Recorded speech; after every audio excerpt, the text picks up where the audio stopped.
We all know the Marvel Cinematic Universe at this point, but I bet y'all don't know about its games. Remember that Iron Man came out in 2008, a time when movie tie-in games still existed. They pretty much died off by the start of the 8th generation of consoles due to the higher costs of making games for more powerful systems, but Phase 1 of the MCU was able to sneak in right before the movie game genre kicked the bucket. Each solo outing had a game to go along with it, starting of course with Iron Man. The game launched alongside the movie on May 2nd and very roughly adapts its story. I can't imagine the first Iron Man was very easy to make a game out of. For most of the movie, Tony is either building suits or harassing Gwyneth Paltrow. There are like 3 scenes where he actually fights people, and the game starts with one of them. We skip the first 30 minutes of the movie right to when Tony makes his escape from the 10 rings. Wow, I was not expecting this game to hit 60 frames per second. You know, it dips frequently, but I'd say we're smooth like 80% of the time. This first level plays very differently than the rest of the game as the Mark I cannot fly. We run around torching dudes, punching tanks until they explode. It's all fun. Once you kill enough terrorists, Yinsen blows up and Iron Man gets sad and flies away. Cut immediately to a scene of Tony, Pepper, and Jeff Bridges in the lab. This is Robert Downey Jr.'s voice. He recorded lines for the whole game, but he sounds so weird. It's like he's doing an impression of himself. They attacked us because they wanted the inventory stored here, so it's obvious. No more weapons,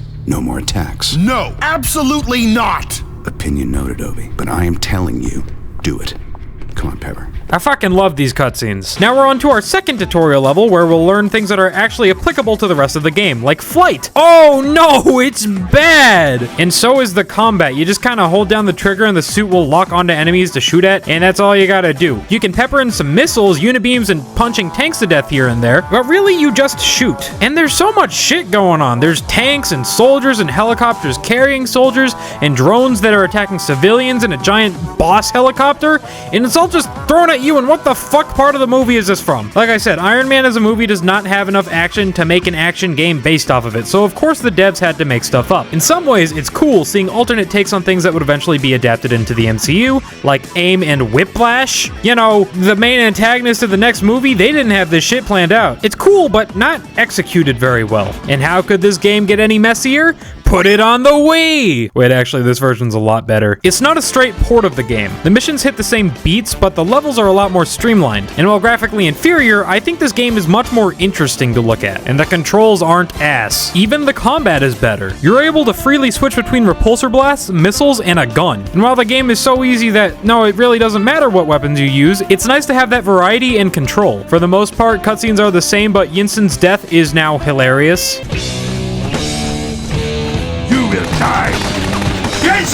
The DS game exists. It's a top-down shooter and it's not very fun. Your repulsor blasts suck, and it's honestly more fun to play as the Mark I armor when you had the flamethrower. Why is it more fun to play as the worst suit in 2 out of the 3 Iron Man games? These aren't the worst things in the world. I would go as far to say that I do like the Wii version, but these games greatly suffer from a lack of polish. Movie games, who could have guessed? Civilian casualties reported. Damn. The next movie to get games was The Incredible Hulk, and I don't know what was more painful, watching the movie for the first time or paying $80 for the game. Cause the GameStop edition has Red Hulk as an exclusive playable character, and he's relevant as this video is being made, and maybe not for long after. So I had to buy the expensive rare GameStop version, and it's a tax write-off. The Iron Man game also had skins, but I didn't unlock any of them, so I didn't talk about any of them. Anyway, Hulk game now. And the game starts with this scene. Isn't that fun? It's like that scene from the Avengers where Bruce explains doing this and failing, which wasn't in the actual Incredible Hulk movie and is only kind of in a deleted scene, but I guess it was part of the original script because it's here now. But who cares? We jump forward 5 years to the actual events of the movie when the government attacks Bruce in Brazil. There's a quick tutorial level and now we're in New York. They weren't even trying to follow the movie in this one, which again makes sense. It wouldn't work as a game, so they didn't even try adapting the story except for like the beginning and the ending. Now, this story is about taking on Enclave, a group of scientists who want to mind control New York City or something. Playing the game is different than what I expected. Missions are spread across a big open world map where you can just go crazy and kill people and buildings. Yeah, if you punch the side of a building for long enough, it will collapse. I never would have guessed that you could be a domestic terrorist in the Hulk video game made in the same decade as 9/11. Combat sucks a bit. You You just kind of mash buttons at the bad guys. You can pick up things in the environments like cars and big rocks, but just punching dudes gets the job done, and that's not even very satisfying. On the performance side of things, this game is also just fine, but it is really ugly, and it's even uglier on the Wii. This is the same game as the HD version. And across both versions, they've improved the cutscenes since Iron Man. It's worth pointing out too that this game is made out of the bones of another Hulk game, The Incredible Hulk Ultimate Destruction. The game wasn't made by the same dev as Ultimate Destruction though, and it wasn't received nearly as well because the new team didn't get it like the original creators. I don't have that game to compare to, but The Incredible Hulk did not leave a great impression on me. I'll probably never play it again, but there's also The Incredible Hulk on DS. It's a 2D side-scroller, and it's kinda boring. Let's go back to Iron Man, which is now a completely different game. Not that I'm complaining. It's a big improvement over the first one. We're not following the story of the movie at all. This is a completely new one that takes place after the events of the film, which is fine because Iron Man 2 is a wacky mess. Though this story isn't not messy. It starts with a very confusing scene where Tony has a heart attack on a mission, then has a flashback to 3 hours ago of him vlogging an introduction of himself for the players at home. Flash forward and he's fine. He walked off the heart attack. I don't know what significance any of that had. This plot is about fighting Roxxon, AIM, again we love our contradictions, and the Russians because they want to make their own Iron Man suits, and Ultimo. It's forgettable because in the actual missions you're just blowing up robots, and combat's still very basic. It's locking onto enemies and pulling the trigger, but now you have up to 4 weapons to switch between, and you can use melee attacks with different fighting styles. Not that those styles make any difference, and the menu to choose them is ass. They tried to make it like Tony's confusing magic holograms, and they succeeded. Flight and hovering are greatly improved in this game. You simply have an up and down button, where in the last game you like held the trigger halfway to hover and then pressed it more to go higher. It sucked, it was terrible, but they got it right on round 2. You can choose to play as either Iron Man or War Machine, who each have exclusive attacks. War Machine was my favorite to play as because his machine gun worked a lot better than Tony's repulsor blast, which had a lot of travel time, so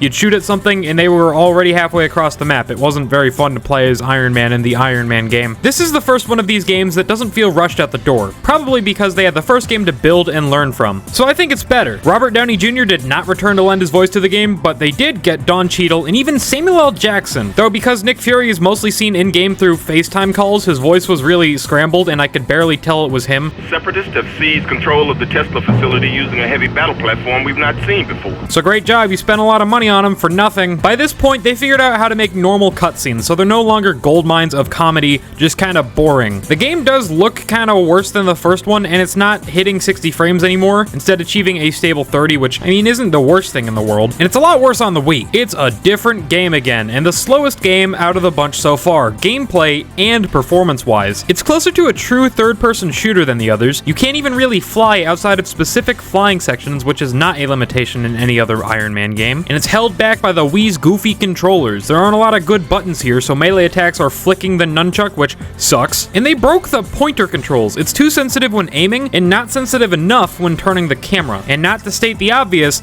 but this game looks awful. The resolution is so bad you can't read most of the text. Now this might be because after I recorded the footage for Iron Man 1, my Wii U I was recording off of stopped working, rest in peace. Hopefully it's just a power cord issue. So I had to record off of a Wii using an adapter. So maybe that made it look uglier, but I plugged the Wii directly into the TV and nah, it's really that terrible. The cutscenes are either ripped straight from the 360 game, pre-rendered specifically for this version, or hilarious looking PowerPoints. This game is a downgrade on all fronts, but honestly, my stupid ass personally likes it more. I don't know, this game is funny trash, and for me, that's better than a fine but forgettable game. But I do admit that this funny trash is technically worse. The DS game surprised me. It's another 2D platformer, and again, you play as Iron Man and War Machine, who have 2 different movesets. Iron Man is pretty standard, and you control him using the buttons, while War Machine uses the touchscreen to aim his guns, missiles, and grenades. This feels the least cheap of the 3 DS games so far. Like, there's even fully modeled cutscenes, as funny and silent as they are. It's not bad. Oh, hi, Thor! Thor, God of Thunder is actually pretty good. Like Iron Man 2, it forgoes the story of the movie and is instead meant to be a companion piece prequel that fleshes out the world. The story's nothing crazy, but it's serviceable, and the game feels much more ingrained in Norse mythology than the movie, which also gives it a unique flavor opposed to the other games, which have all taken place in somewhat realistic settings. Unfortunately, you don't really get to explore a ton because this might be the most linear game of all time. The game is hallways to arenas where you fight waves and waves of monsters. And the fighting's good. Some of the controls are a bit odd though, like instead of just pulling the trigger to throw your hammer, you need to click down the right stick to enter hammer throwing mode, and then press the trigger. Why make it multiple steps? Just let me throw the damn thing. The graphics are poop butt. This is about on par with a PS2 game, but there is a 3D mode that you can use on your 3D TV because we all have 3D televisions, right fellas? Or I guess if you were to play the game through a capture card projected to a VR headset, you could get the 3D effect that way too. The 3DS version also works in 3D. Go figure. There are 3 different console versions of Thor God of Thunder. One for the HD systems, one for the Wii and 3DS, and one for the DS. I played the Wii and 3DS one on the Wii, and I don't think it hit 30 FPS one time. I don't get it. Redfly Studios had to make a Thor game specifically for some weak-ass consoles. Why did they choose to make a game that barely runs on them? They could have made something less technically demanding than a third-person hack and slash, like a side-scroller or maybe an overhead adventure game, or even this same shit but with a focus on dueling fewer enemies instead of mowing down grunts. But that probably wouldn't be as fun because I do gotta admit, this is a fun game. It feels so good to fight things. Even stupid Wii waggle shit like doing a throwing motion to Chuck Mjolnir feels good. It helps that there's a lot of variety in Thor's moveset and everything combos into everything, so you can just keep pressing buttons and doing cool shit all the time. In a stupid way, I think the poor performance actually helps this combat feel good. It makes everything feel snappy, and there's a little pride that comes from doing an attack so crazy that it tanks the frame rate. So while in a weird way, I think the combat is better in this version of the game, the vibes aren't there as much. The story is told almost exclusively through narration and slideshows, where in the HD version, it was the actual characters saying and doing those things. It feels wrong to like this game because it looks and runs like this, but they nailed the most important thing about an action game. The action. And on 3DS, it looks to run about the same, if not a tiny bit better because of the simpler geometry and textures. DS game. It's totally different from the other Thor games, which were variations on the same idea. It's a beat 'em up. I don't want to say, oh, it's fine again, because I don't get a lot out of this genre, but you know, it works well and looks pretty good because unlike the other games, this is all pixel art and not crappy pixelated 3D models. Embracing pixel art instantly makes it feel more quality because the bar is lower than it is for 3D. Now, apparently, some reviewers said that this is the best movie game of all time, which is not true, it's WALL-E. But this is probably the best handheld MCU game. Captain America the First Avenger. Why'd they make it last? Its game, Captain America Super Soldier, takes place sometime during the events of the film. It's all one big mission you're sent on that spirals into a conflict to keep Hydra from using Cap's blood to perfect their own super soldier serum. The whole game is structured just like Batman Arkham Asylum. They basically made an Arkham game just with Captain America. This is most obvious in the combat, which is bar for bar bam ham. Press the attack button until another enemy starts glowing, which means it's time to block or counter them as you shift your focus. It's a tried and true formula. Later games like Marvel's Spider-Man would also have a very similar system. So combat is good, almost definitely the best out of any of these games, but not revolutionary by any means. The world is pretty linear, and that's fine for this type of game, but there are a bunch of little things to pick up, like journal entries and film reel cutscenes that nobody cares enough to watch. These little skittles in between combat encounters keep you engaged, and it makes you want to check every nook and cranny because, oh, there might be a little thing. I'd say this game is very solid, and I mean that literally. This is the first one of these games that doesn't feel like it's gonna fall apart at any moment, despite the questionable performance. This is a pretty good looking game for the Xbox 360, but because of that, it's not rocking a stable 30. Call me desensitized, but I didn't really mind it that much. At first it was jarring. I was shocked because all of the other HD games ran competently, but after a few minutes I stopped noticing it, and I don't think an ultra stable frame rate for a game like this is as needed as much as even some of the other MCU games. I'm excusing a lot of these games for poor frame rates, aren't I? Well, surprisingly, I don't have to for the Wii version, which while very different graphically and in the level design, is a very similar game at its core. The combat is simplified, and with these camera angles, even more reminiscent of Arkham gameplay. And the Wii's pointer makes throwing the shield easier. In the other version, it was a bit awkward. You have to pause what you're doing and aim it or crap shoot it from hipfire. But here it's good. Another difference is Cap can now jump. I think the Xbox game is the only one so far that you can't jump in, but I don't know why they added it because the platforming sections are automated. You press the jump button and Cap automatically jumps to a point. You're not actually platforming. And you can't do a ground pound with the shield, so it's just like,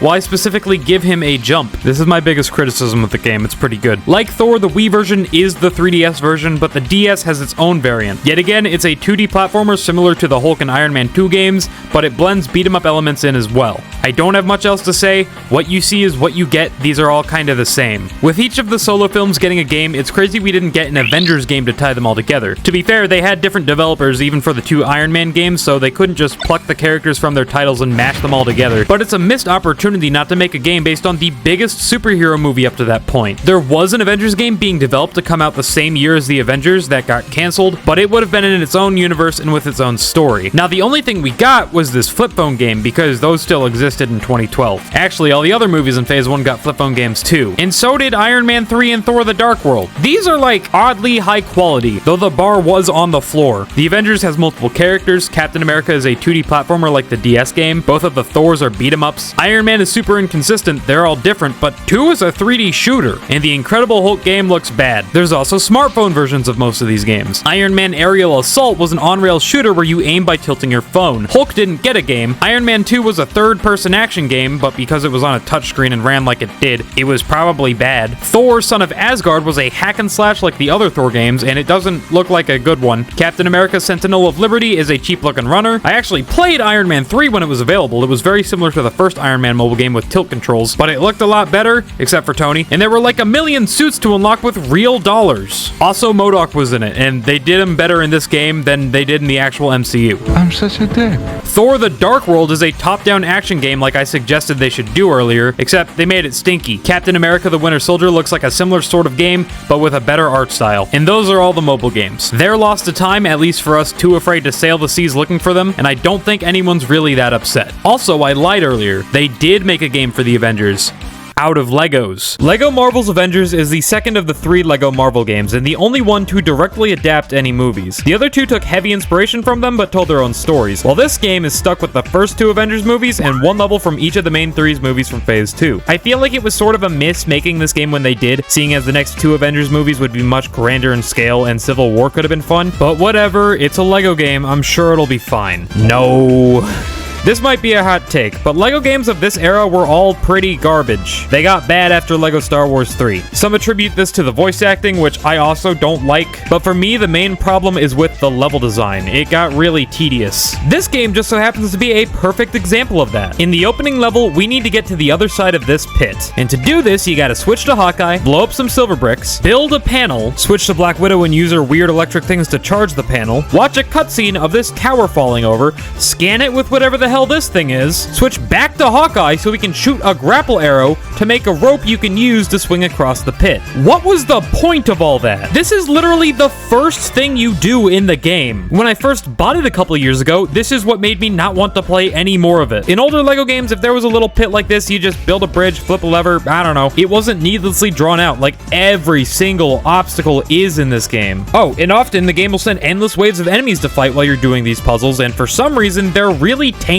Again, in old LEGO games, it was a lot quicker. Most enemies die in 1 hit, and it was super satisfying. Now they all take 4 hits, which makes you feel really weak in a superhero game. You can always use a special attack to one-shot enemies, but the animation for those take just as long as beating them to death normally, so why would you do them? And on top of all of that, these levels are long. Each of them has 3 separate sections that take about as much time to complete as like 1 level in the original LEGO Star Wars game. There should not have to be save points in LEGO levels. They're always at their best when they're short and sweet, but now they're long and boring. And they're all super linear and always presented at this side angle, so none of them stand out. There was more variety in LEGO games 10 years before this one. The open world wasn't good either. You were probably just a kid who wasn't allowed to play GTA yet. The only redeeming quality of this game is the Avengers coat of paint. The characters with superpowers are fun to play as, the other ones not so much. They've all got fun attributes like flying. Thor can power himself up with electricity, and Cap can put out fires.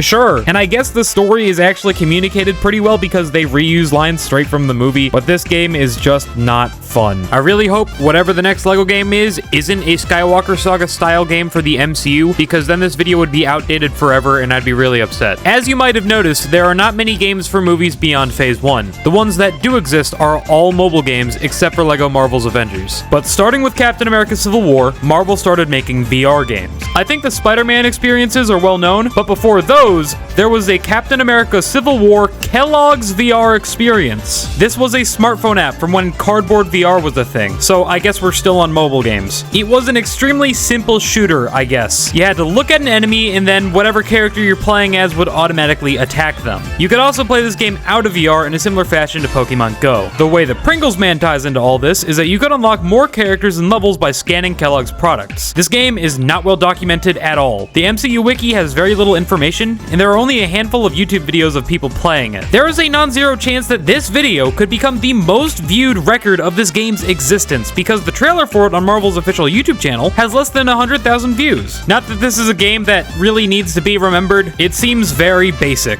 Enough Tony the Tiger Civil War, let's get to the VR games people actually know about. The Spider-Man virtual reality experiences. One for Homecoming and one for Far From Home. Neither of them are available anymore. In the Homecoming game, you shoot shit on a roof, then the Vulture arrives and breaks the crane you're standing on, so you fix it and then the game ends. The entire thing is 5 minutes long. Far From Home had what I think people actually want from a VR Spider-Man game, web slinging. I can't tell you if it was fun because I didn't get to play it, but people seem to like it in the Let's Plays I watched. It also has a very short story where you attack a mech, but at least there's free play that lets you swing around wherever you want, as long as you're in the invisible wall boundaries. I believe these were both free downloads to promote the movies, which explains their minuscule length and shitty graphics, but I think a full VR Spider-Man game could be cool, or the most vomit-inducing thing ever, either or. There's one last MCU VR experience exclusive to the Apple Vision Pro. What if an immersive story? The Watcher says that the Soul Stone has chosen you to be the hero of the multiverse and stop villains from using Infinity Stones or something. You're trained by Wong, the best character in the MCU, to use magic powers to fight bad guys on missions. I have not seen What If, so I don't really understand what's going on, but the game seems quality. It's the best looking of the VR experiences, and I'd fucking hope so with the Vision Pro's price tag of $3,500. But the game itself is free, so if you have one, try it out and report back here, because I will never play this game as long as I live. I cannot afford the magic Apple device. And that was the last MCU game made. And unless we get another Lego Marvel game, I don't expect any more. Movie games are not really a thing anymore, and the MCU is kind of a hot mess right now. You could have a game be set in the universe like how Star Wars Jedi Survivor takes place in Star Wars canon, but that limits the game so much when they could just have the game take place in its own universe, which is what we're seeing with modern Marvel games. The Marvel Spider-Man series is going alright, Marvel's Avengers was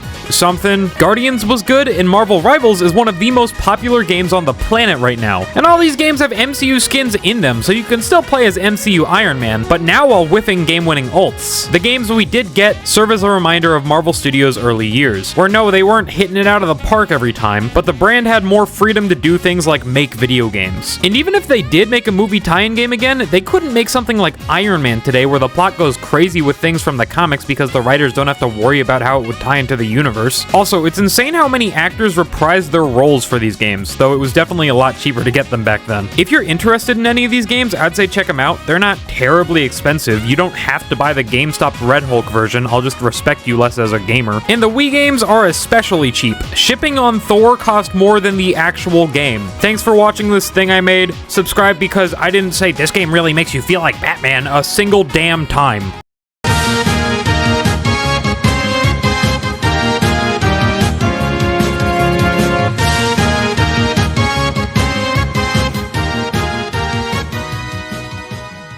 This game made me feel like Batman, though.